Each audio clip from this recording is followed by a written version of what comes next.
Bonjour! Aujourd'hui, je vous propose un petit tuto bijoux, un petit ensemble. Alors pour cela, on va commencer par le collier.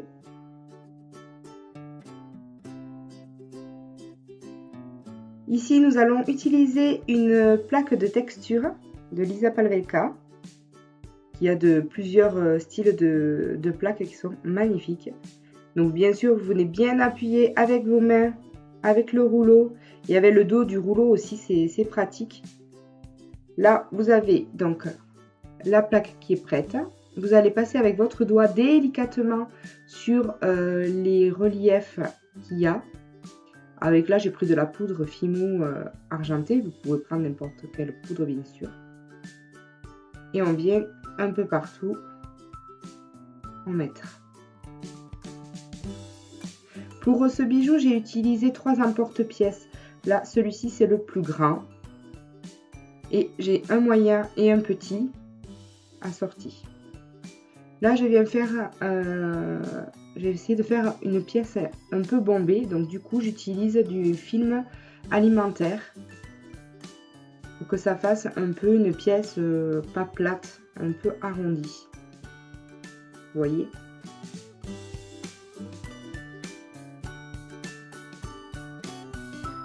Derrière, je viens texturer avec une éponge qui me fait mes textures derrière mes bijoux. Là, vous voyez que je viens faire pareil sur une plaque noire où j'ai juste tamponné avec l'éponge pour faire une texture. Et là, je vais venir faire ma bélière pour mon bijou. Alors, je cherche comment la mettre, plutôt comment. On rectifie les petites erreurs. Désolée pour le cadrage. Voilà, et là je viens appuyer derrière pour que justement ça s'adhère bien entre elles, les pattes. Voilà le résultat.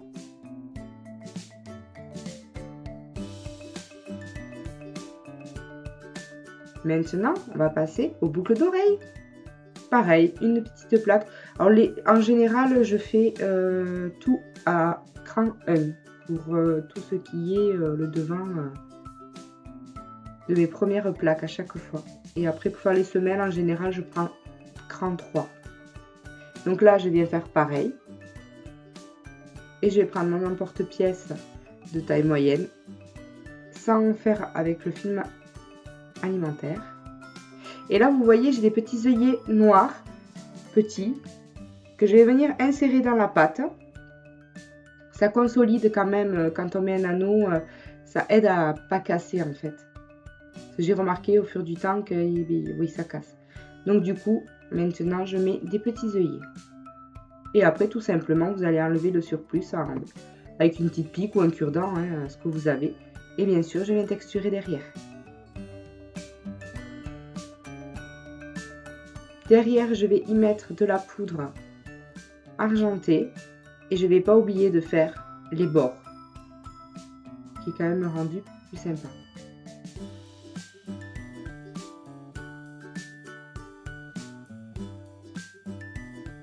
Je fais pareil à la deuxième pièce.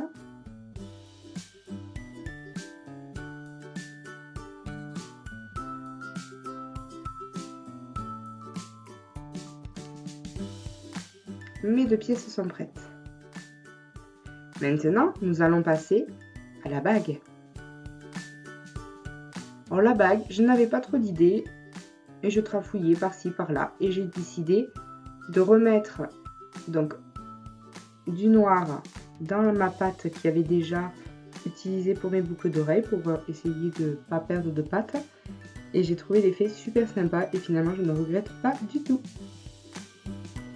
Et là je viens faire quand même une consolidation pour que les 2 petits morceaux se collent bien. Du coup j'ai mis à cran 3 ou 4, je sais plus. Voilà, pour faire une bague. Maintenant on passe au bracelet. Donc avec ma plaque de texture, je viens toujours appuyer fermement. Je repasse de ma poudre. Et là, donc pour le bracelet, j'ai décidé de faire 2 petites pièces et 2 grosses pièces. Et je mets un œillet noir à chaque bout.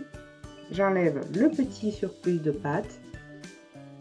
Et je vais faire un grain juste avec avec l'éponge où je vais faire des motifs de texture dessus et la plaque de texture pour un autre grain en porte-pièce. Et je vais faire pareil pour les petites pièces. Et pareil, j'utilise toujours mon fil alimentaire. Alors là, j'ai fait 2 pièces, mais il n'y en a qu'une qui va me servir. C'est des fois au cas où, tant que j'ai la place, des fois j'en fais une autre, mais au cas où je me trompe, ou parce que bon, ça arrive de se tromper, bien sûr. Et là, je vais venir faire la dernière petite pièce. Donc pareil, là, je fais donc une plaque de texture avec ma poudre argentée, mon fil alimentaire et la plus petite pièce pour faire la dernière pièce de mon bracelet.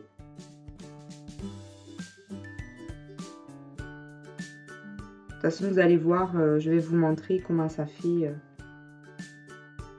juste après. Voilà. Là, vous avez donc 2 pièces, et 2 pièces grosses et 2 pièces moyennes. Non, 2 pièces petites et 2 pièces moyennes. Pardon, excusez-moi. Voilà le résultat. Donc du coup, j'ai oublié vraiment de filmer le montage, mais c'est vraiment très simple. J'ai mis juste des anneaux, c'est pas compliqué. Donc, et la bague, par contre, j'ai fait une texture derrière où j'ai mis ma bague et j'ai retexturé derrière pour faire une consolidation au niveau de la bague. Après, je suis venue vernir avec le Darui parce que je trouve qu'il brille bien. Il laisse pas de traces quand on passe le vernis et je trouve ça super parce que des fois il y a des vernis, on en met et ça fait pas joli. Tu vois, je le recommande beaucoup, le Darui, pas mal. Et après, vous allez voir donc les photos du bijou monté. Et bien sûr, les œillets, n'oubliez pas de les coller. Vous les enlevez et vous les collez après le vernissage. Et bien écoutez, je vous laisse et je vous dis à bientôt pour une autre réalisation. Merci, au revoir.